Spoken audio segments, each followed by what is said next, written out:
તો બનાસકાંઠાની વાત કરીએ ભાજપ ઉમેદવાર પરસોત્તમ રૂપાલા ટિપ્પણીનો આ મામલો છે। બનાસકાંઠાના રાજપૂત સમાજના અગ્રણીઓ પહોંચ્યા કલેક્ટર કચેરીએ રૂપાલાની ટિકિટ રદ કરવાની માંગ કરી છે। રૂપાલાએ માફી માંગી તે યોગ્ય નથી સમગ્ર રાજપૂત સમાજનું કહેવું છે અને બનાસકાંઠાના રાજપૂત કરણી સેના, અખિલ ગુજરાત રાજપૂત યુવા સંગઠન, મહાકાલ સેના અને જાગીર સમાજે કલેક્ટરને આપશે આવેદનપત્ર। तो आवेदनपत्र आप्या बाद पण कोई कार्यवाही नहीं कराय तो आंदोलन करवानी चीमकी पण उच्चारी छे।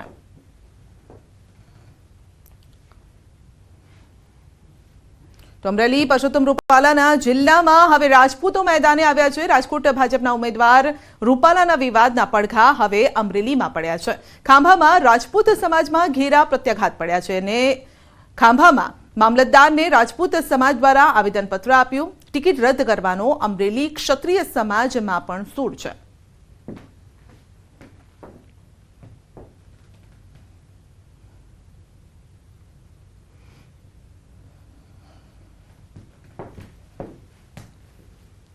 અને વાત કરીશું મહાસંગ્રામની।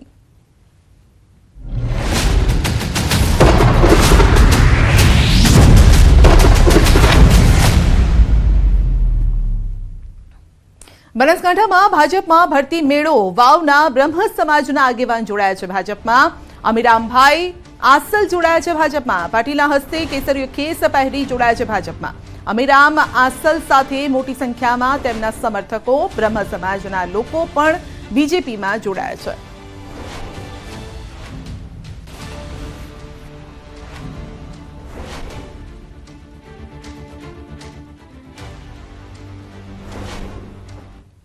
तो आवतीकाले રાજપીપળા જશે મુખ્યમંત્રી। છોટાઉદેપુર અને ભરૂચ લોકસભા ચૂંટણી અન્વયે મુલાકાત છે। મુખ્યમંત્રી હરસિદ્ધિ માતાના દર્શન પણ કરશે। તો પટેલ છાત્રાલય ખાતે સામાજિક આગેવાનો સાથે ચર્ચા કરશે। નવનિર્મિત નર્મદા કમલમ કાર્યાલયની મુલાકાત લેશે। કાર્યાલય ખાતે સાધુ સંતો 8 એપ્રિલથી શરૂ થનારી નર્મદા પરિક્રમા જૂના રૂટ પર ચાલુ થાય એ અંગે રજૂઆત કરશે। તો રાજપીપળા કમલમ કાર્યાલય ખાતે પૂર્વ ગૃહમંત્રી પ્રદીપસિંહ જાડેજા કાર્યકરો સાથે બેઠક પણ યોજાઈ અને બેઠકમાં 2024ની ચૂંટણી અંગે ચર્ચા કરવામાં આવી। અબકી બાર 400 પારને લઈને ભાજપ કાર્યકર્તાઓને હુંકાર કરવામાં આવ્યો।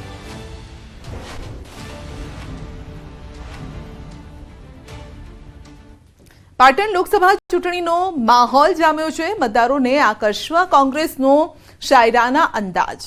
પાટણ કોંગ્રેસ ઉમેદવાર ચંદનજીના સમર્થનમાં જોવા મળ્યો शायराना अंदाज। चूंटणी प्रचार प्रवास दरमियान कांग्रेस कार्यकरे चंदनजीना समर्थन में बोली शायरी अने खुशबू आ गई कागज के फूलों से और चंदन जी जैसा मिल नहीं सकता इस दौर में। फूल हमें पसंद नहीं, कांटों में ममता नहीं, पसंद हमें पर्वते जो कभी झुकते नहीं। आ प्रकारनी शायरी करी है। के उसूलों से खुशबू आ नहीं सकती कभी कागज के फूलों से। हमें चंदन सी जैसा एमपी मिल नहीं सकता इस दौर में। फूल हमें पसंद नहीं, कोटों में ममता नहीं, पसंद हमें पर्वते जो किसी को झुकते नहीं। इससे भी ज्यादा पसंद आई है कांग्रेस की संगठन शक्ति, कार्यकरों की हमदर्दी और चंदन सिंह के प्रति हम भाव जिसे तोड़ने की पर्वतों में भी क्षमता नहीं। દ્વારકાના દરિયામાં ડૂબેલા એક યુવાનની શોધખોળ હાથ ધરાઈ છે। પંચકુઈ સંગમ ઘાટ વિસ્તારના દરિયામાં મિત્રો સાથે નાહવા પડેલ યુવાનોમાં એક યુવાન દરિયામાં ગરકાવ થયો। ફાયર વિભાગ દ્વારા દરિયામાં શોધખોળ હાથ ધરાઈ। ડીવાયએસપી સહિતના અધિકારી ઘટનાસ્થળે પહોંચ્યા। તો જય પરમાર નામનો યુવાન દરિયામાં ડૂબ્યો। નાહવાની મનાઈના બોર્ડ માર્યા પરંતુ સુરક્ષા જવાનો ન હોવાથી આ બનાવ વધ્યો છે। तो युवान गीर सोमनाथ विस्तारनो होय धोराजीथी परीक्षा आपी द्वारकाधीशना दर्शने ते आव्यो हतो।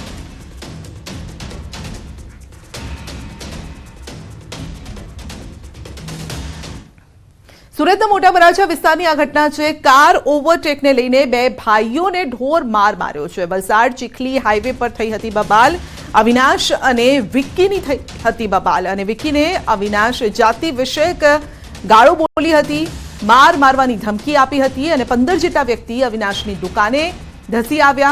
अविनाश अने तेना भाई भावेशने ढोर मार मरायो हतो अने दुकानमां तोड़फोड़ करी आतंक मचाव्यो हतो। समग्र घटनाना सीसीटीवी सामे आव्या छे। पोलीसने कोई खौफ ना होय तेमज हथियार साथे फरता जोवा मळ्या छे। बंने भाईओ घायल थता सारवार अर्थे होस्पिટલમાં ખસેડાયા છે।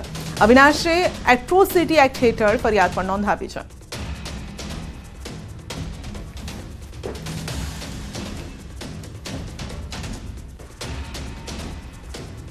તો કાર ઓવરટેક કરવા મુદ્દે થઈ મારામારી એવી કે દુકાને ધસી આવ્યા અને હથિયારો સાથે આવ્યા હતા લોકો।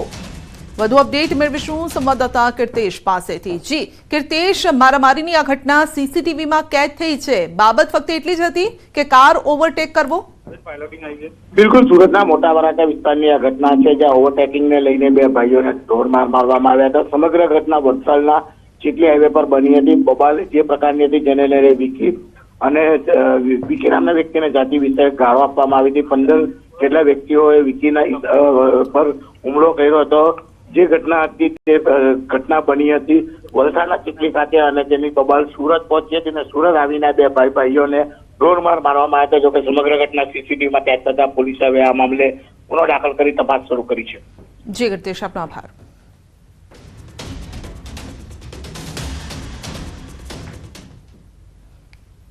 ટ્રક પલટી જતા રોડ પર કેરીનો જથ્થો રઝળ્યો છે। વાપી નજીક આ અકસ્માત થયો હતો। અકસ્માત થતા રસ્તા પર કેરીની રેલમછેલ થઈ।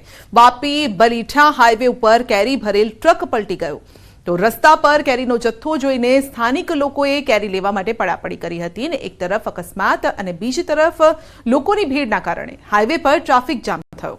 વાપીના બલીઠા નજીક અમદાવાદ મુંબઈ નેશનલ હાઈવે પર કેરી ભરેલી એક ટ્રક પૂર ઝડપે પસાર થઈ રહી છે। એ વખતે જ અચાનક ટ્રકના ચાલકે સ્ટીયરિંગ પરથી કાબુ ગુમાવ્યો। ટ્રક હાઈવે પર પલટી ખાઈ ગઈ હતી અને કેરેલથી આખી ટ્રક કેરી ભરીને વડોદરા જઈ રહી હતી અને ત્યારે જ વાપી નજીક પહોંચતા જ પલટી મારી ગઈ હતી। ટ્રક પલટી મારતા જ કેરીનો જથ્થો હાઈવે પર પથરાઈ ગયો। ટ્રકમાં ભરેલી 12 ટન કેરી રસ્તા પર પડતા લોકોએ કેરી લેવા માટે પડાપડી કરી અને મોંઘા ભાવની આ કેરીને જોઈ આસપાસના લોકોના ટોળા એકઠા થઈ ગયા, પરંતુ કેટલાક લોકોએ તાત્કાલિક પોલીસને જાણ કરતા પોલીસ અહીં પહોંચી પોલીસ પહેરામાં કેરીના જથ્થાને ફરી પાછો ભેગો કરવામાં આવ્યો, ટ્રક ભરવામાં આવ્યો। સદનસીબે આ ઘટનામાં ટ્રક ચાલકનો બચાવ થયો છે।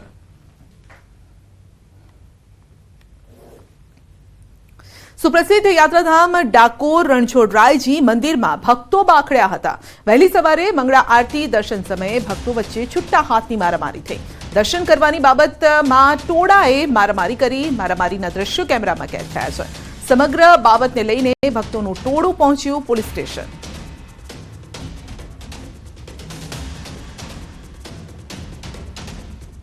ચૈત્ર મહિનો અને ફાગણ મહિનો એટલે ભક્તોનો ઘોડાપૂર હોય અને એમાંય મંગળા આરતીના દર્શન માટે લોકો શ્રદ્ધાથી મંગળાના દર્શન કરવા આવતા હોય છે, મોટી સંખ્યામાં હોય છે। ભાવિક ભક્તો જ્યારે દર્શન કરતા હોય છે ત્યારે સૌથી આગળ ઊભા રહેવા માટે આંતરિક હરીફાઈ થતી હોય છે અને એને લીધે થઈને આંતરિક ઝઘડો થતો હોય છે। આ જ ઘટના હતી કે આગળ હરોળમાં સ્થાનિક લોકો ઊભેલા હતા અને વૈષ્ણવ પાછળથી આગળ જવા માટે પ્રેશર કરતા હતા। સ્થાનિક લોકો નહીં ખસતા બોલાચાલી થઈ હતી। મંદિર પ્રશાસને આજે પણ બધા વૈષ્ણવોને છૂટા પાડવાનો જ પ્રયત્ન કરેલો અમારા સિક્યુરિટી ગાર્ડે અને પોલીસને પણ પછી બોલાવવામાં આવી હતી। એક આકસ્મિક આવો ઝઘડો થતાં ત્યાંથી અચાનક બનતા એમને છૂટા પાડવા પણ પછી મુશ્કેલ પડ્યા હતા। ઉગ્ર વાતાવરણ એ લોકોએ આંતરિક કરી લીધું હતું। વૈષ્ણવો કાયદાનું ઉલ્લંઘન કરી અને સ્ત્રી વિભાગમાં પ્રવેશ કરવા માટે આડોડાઈ કરતા હોય છે ત્યારે ઘણસર સર્જાતા હોય છે એ કર્મચારી સાથે અને વૈષ્ણવોની આંતરિક દર્શનની હરીફાઈ એકબીજાને સ્પર્શ થવો કે ધક્કો વાગવો એના કારણે પણ સંઘર્ષ થતા હોય છે। એમાં મંદિર પ્રશાસન એમની પર કોઈ પગેલા લઈ શકતો નથી, પણ સુચારુ વ્યવસ્થા ગોઠવવા માટે અમારું તંત્ર કામે છે અને એમને છૂટા પાડી દર્શન સારી રીતે થાય એવો અમારો ડાકોર ટેમ્પલ કમિટીનો એમ છે। બ્રેક પર જતા પહેલા નજર કરીશું ટોપ 3 હેડલાઇન્સ પર। સુરતમાં ઈ મોપેડના ગોડાઉનમાં લાગેલી ભીષણ આગ કાબૂમાં। 19 ઈ મોપેડ બાઇક બળીને ખાક। 60 ઈ મોપેડ બાઇકને બચાવી લેવાયા। સુરતના અઠવા લાઇન્સ અને રાંદેરમાં પાણી કાપ। આવતીકાલ સવારે 9 વાગ્યા સુધીમાં પાણી કાપ। 9 લાખ લોકોને થશે અસર। સોના ચાંદીના ભાવમાં 2000નો વધારો। 24 કેરેટ સોનાનો ભાવ 71,400 રૂપિયા। ચાંદી 77,000 પાર પહોંચ્યો।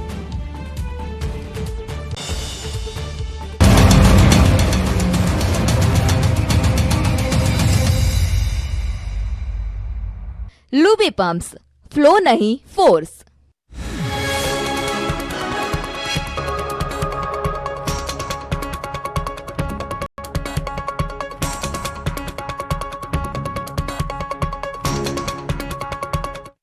લુબી પમ્પ્સ, ફ્લો નહીં ફોર્સ.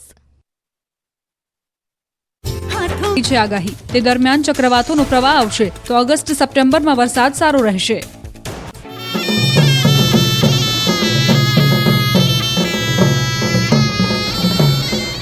નસવાડી તાલુકાનું એક ગામ એવું છે કે જ્યાં આઝાદીના વર્ષો બાદ પણ લોકોએ તેમના ગામના પાકા રસ્તા જોયા જ નથી. હવે જ્યારે ચૂંટણીનો માહોલ જામ્યો છે ત્યારે હવે ગામના લોકો ડુંગરો પર ચડી શરણાઈ અને ઢોલ વગાડીને તંત્રના કાન સુધી પહોંચાડવાનો પ્રયાસ કરી રહ્યા છે.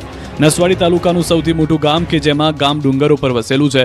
આ ગામ રસ્તા અને પીવાના પાણી જેવી પ્રાથમિક જરૂરિયાતો ઝંખી રહ્યું છે. કેટલાક લોકોની જિંદગી પૂરી થવા આવી પણ તેમને આજ દિન સુધી પાકા રસ્તા જોયા નથી. પીવાના પાણી માટે ડુંગરીમાં દૂર દૂર સુધી ભટકવું પડે છે. ગામના લોકોનું કહેવું છે કે ચૂંટણી આવે ત્યારે જ નેતાઓ ટપકી પડે છે, પરંતુ તેમના કરેલા વાયદા પૂરા કર્યા નથી. જેથી હવે ચૂંટણી આવતા જ કંટાળીને લોકોએ ઢોલ નગારા વગાડીને સુવિધાઓની ગુહાર લગાવી. આ ગામમાં 12 ફળિયા આવેલા છે અને તમામ ફળિયાના રસ્તા બિલકુલ પથરાળ છે. કાર તો શું, બાઇક પણ ચલાવી મુશ્કેલ પડે. આવી સ્થિતિમાંથી છુટકારો મેળવવા લોકો એકઠા થયા અને સૂત્રોચ્ચાર સાથે પાકા રસ્તાની માંગ કરી. સ્થિતિ એટલી હદે વિકટ છે કે લોકોને હોસ્પિટલ લઈ જવા હોય તો પણ મહા મુશ્કેલીનો સામનો કરવો પડે છે. બાળકોને શાળા સુધી પહોંચવા માટે 3-3 કિલોમીટર પગપાળા જવું પડે છે.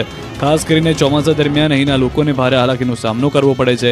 એકઠા થયેલા લોકોએ કહ્યું કે જે નેતા તમામ સમસ્યાનું નિરાકરણ લાવવાની બાંહેધરી આપશે તેમને જ મત આપશે.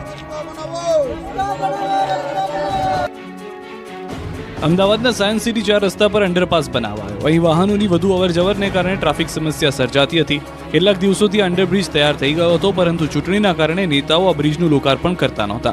બ્રિજ તૈયાર હોવા છતાં લોકો માટે ઉપયોગમાં આવતો નહોતો, જેથી વાહન ચાલકોએ જાતે જ આ બ્રિજને અવરજવર માટે ખુલ્લો મૂકી દીધો. વાહન ચાલકોએ જાતે જ સોલાથી ભાડજના બ્રિજનું લોકાર્પણ કરી નાખતા વાહન ચાલકોને મોટી રાહત મળી. કેટલાય દિવસોથી જનતા આ બ્રિજના લોકાર્પણની રાહમાં હતી, પરંતુ આચારસંહિતાને કારણે અંડરપાસ બનેલો હોવા છતાં તેનું લોકાર્પણ નહોતું થતું. હવે જનતાએ પોતે જ લોકાર્પણ કરી દેતા વાહન ચાલકો અવરજવર કરી રહ્યા છે. ઉનાળો જામી રહ્યો છે, કાળઝાળ ગરમી શરૂ થઈ ગઈ છે. લોકોને ધૂમધકતા તાપમાં બહાર નીકળવું મુશ્કેલ બન્યું છે. આવા સમયે અબોલ પશુ પક્ષીઓ માટે પણ ઝૂ સંચાલકોએ ચિંતા કરી છે.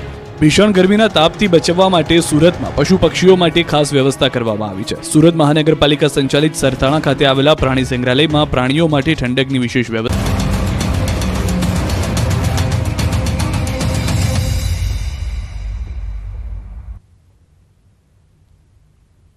અમદાવાદ શાસ્ત્રીનગર વિસ્તારમાં ખાણીપીણીની દુકાન પર મારામારીની ઘટના ઘટી છે. શાસ્ત્રીનગર પાસે આવેલ સરદાર કોમ્પ્લેક્સમાં આ ઘટના ઘટી. ચા નાસ્તાના પૈસા આપવા બાબતે મારામારીમાં 3 સામે ફરિયાદ થઈ છે. ઘાટલોડિયા પોલીસ સ્ટેશનમાં નોંધાઈ પોલીસ ફરિયાદ. તો સીસીટીવી પણ સામે આવ્યા છે. મારામારીના કેટલાક શખ્સોએ દુકાનમાં તોડફોડ પણ કરી.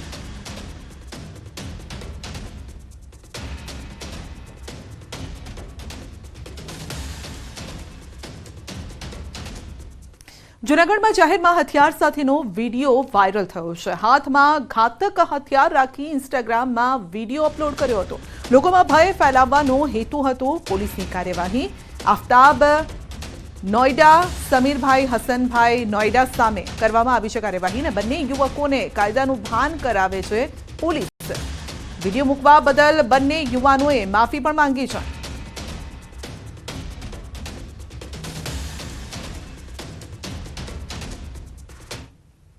જસદણના દેવપરા ગામ નજીક બિલિયા મહાદેવના મંદિરમાં મહંતનો આપઘાત. મંદિરના મહંતે ગળે ફાંસો ખાઈને જીવન ટૂંકાવ્યું છે. મહંતે મોડી રાતના આપઘાત કર્યો હોવાની સ્થાનિકોમાં ચર્ચા છે. વહેલી સવારે સેવકો મંદિરે દર્શન કરવા આવ્યા હતા અને ત્યારે તાત્કાલિક પોલીસને જાણ પણ કરી. ઝાડ સાથે દોરડો બાંધી ગળે ફાંસો ખાઈ જીવન ટૂંકાવ્યું છે. આપઘાત કરવાનું કારણ અકબંધ છે. જસદણ પોલીસે આગળની કાર્યવાહી હાથ ધરી છે. સુરત અઠવા રાંદેરમાં આજે પાણી કાપ. રાંદેર વોટર વર્ક્સમાં લાઇન શિફ્ટિંગ અને બદલવાની કામગીરીને લઈને પાણી કાપ છે. કાલે ઓછું પ્રેશરથી પાણી મળશે. 9 લાખ લોકોને અસર થશે. આજે સવારે 9 થી કાલે સવારે 9 પહેલા પુરવઠો નહીં મળે.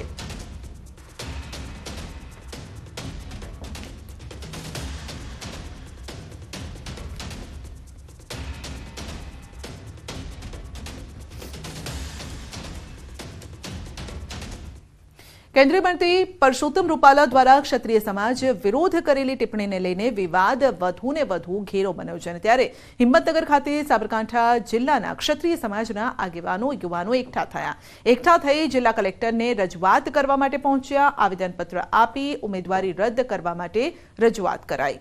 જો ઉમેદવારી રદ નહીં કરવામાં આવે તો આગામી દિવસમાં ગુજરાત ક્ષત્રિય સમાજ દ્વારા જે પણ કંઈ કાર્યક્રમ આપવામાં આવશે તે કાર્યક્રમ અન્વયે આગામી સમયમાં પણ વિરોધ થશે તેવી ચીમકી આપી છે.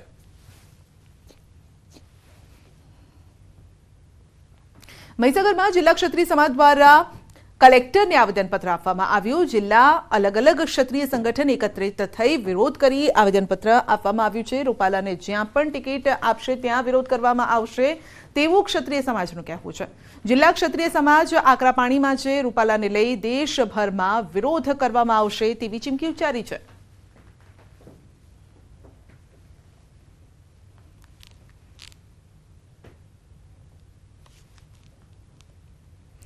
ચૂંટણી ઢંઢેરાની ચર્ચા કરવા દિલ્હીમાં ભાજપ મેનિફેસ્ટો સમિતિની બેઠક ચાલી રહી છે અને જેમાં મુખ્યમંત્રી ભૂપેન્દ્ર પટેલ પણ સામેલ છે. મેનિફેસ્ટો સમિતિની બેઠકમાં અલગ અલગ રાજ્યોના દિગ્ગજ નેતાઓ પણ સામેલ છે અને આ ઉપરાંત કેન્દ્રીય મંત્રી સ્મૃતિ ઈરાની પણ આ બેઠકમાં હાજર છે.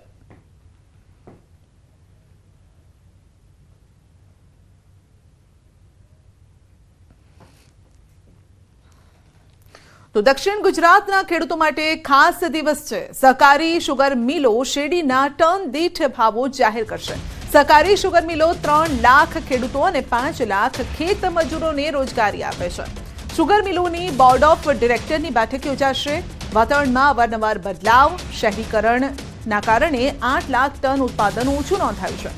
સમગ્ર ભારતમાં દક્ષિણ ગુજરાતની સહકારી શુગર મિલો ટેકાના ભાવ કરતાં વધુ ભાવ ચૂકવે છે.